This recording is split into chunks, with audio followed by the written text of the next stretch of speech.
The first week of July gives us the memory of St. Thomas the Apostle. He sincerely could not understand, and he asked, "How can this be? How can a dead man rise?"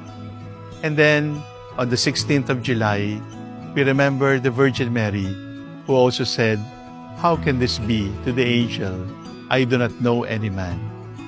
And then we remember St. James the Apostle, who also asked, "How can these people refuse the Lord when we are offering them good news?"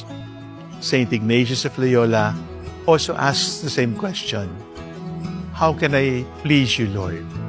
And the answer is, "All that I am, all that I have, all yours."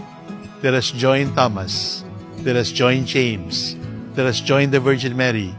Let us join St. Ignatius in saying to the Lord, "We are all yours, Lord. All that we have, all that we are, all yours."